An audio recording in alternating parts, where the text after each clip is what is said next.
Olá, tudo bem? Seja muito bem-vindo ao nosso devocional. Quero convidar você a ler comigo Romanos capítulo 9, a partir do verso 7. O texto diz assim: Nem por serem descendentes de Abraão passaram todos a serem filhos de Abraão. Ao contrário, por meio de Isaac, a sua descendência será considerada.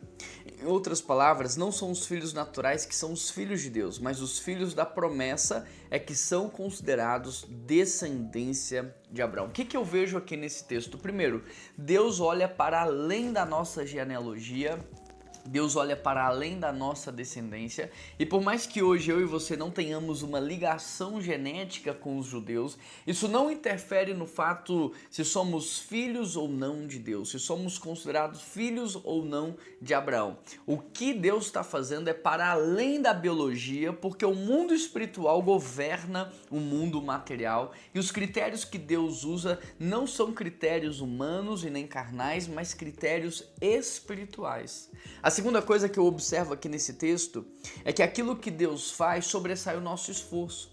Então o texto diz que através de Isaac, eu não sei se você se lembra disso ou não, mas Isaac nasce num contexto de infertilidade.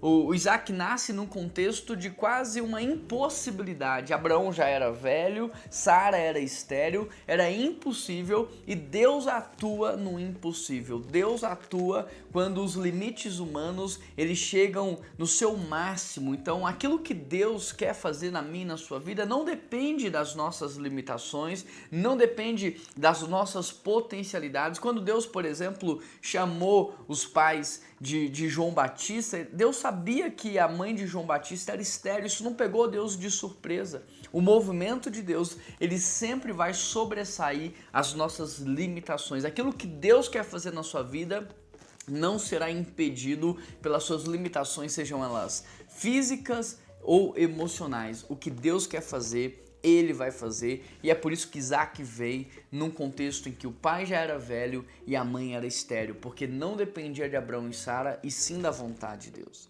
A terceira coisa que eu aprendo aqui é que a fé é aquilo que nos torna participantes da promessa. Os critérios que Deus usa não são critérios carnais, são critérios espirituais, e o critério para que nós possamos ser participantes dessa promessa é a fé. A fé em Deus, acreditar, você ter o seu coração voltado para Ele, é isso que no fundo, importa. A quarta coisa que eu vejo nesse texto é que Deus ele sempre vai chegar na vida da gente na hora certa. Então Romanos 9, verso 9 diz assim: Pois foi assim que a promessa foi feita, no tempo certo voltarei e Sara terá um filho. Deus sempre chega no tempo certo, por mais que pareça que ele se atrasou, por mais que pareça que ele está demorando, ele sabe o que ele está fazendo, então descansa, Deus sabe exatamente o que ele está fazendo. Abraão esperou quase 25 anos do dia da promessa até o dia do cumprimento da promessa, e durante esse percurso, o cumprimento da promessa se tornava cada vez mais distante, cada vez mais impossível. Mas aquilo que Deus prometeu, Ele cumpriu. No tempo dele, não no meu, não no seu, mas no tempo dele. Então esperar também faz parte da obra de Deus, porque a espera nos ensina. A espera trabalha o nosso coração, a espera ela ajusta o nosso olhar, a espera corrige o nosso comportamento. Então nesse processo a espera também faz parte do processo de Deus nas nossas vidas. Bom, vamos recapitular? Quando a gente olha para esse texto, eu quero perguntar para você, existe alguma promessa pela qual você está esperando e ela ainda não aconteceu? Porque essa promessa não depende das suas capacidades, não depende das suas potencialidades, não depende das limitações. A sua limitação não pegou Deus de surpresa.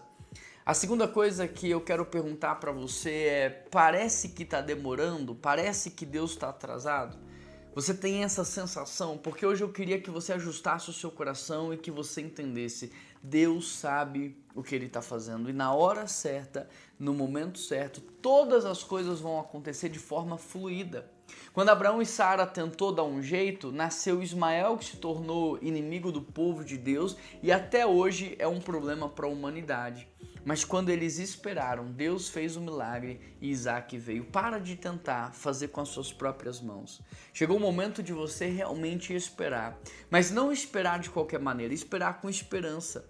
Porque tem gente que espera reclamando, tem gente que espera murmurando, mas o convite da palavra de Deus para nós é esperar com esperança de que no final todas as coisas serão restauradas, não porque somos bons, não porque somos fiéis, não porque somos capazes, mas porque Deus é bom, porque Deus pode e porque Deus quer. Então aprenda a descansar e a confiar, porque o que nos faz participantes das promessas de Deus é justamente a nossa fé. Vamos orar para que a gente possa hoje aprender a descansar, aprender a confiar, crescer na nossa fé. Vamos orar? Pai, eu quero pedir ao Senhor que nos auxilie na nossa falta de fé.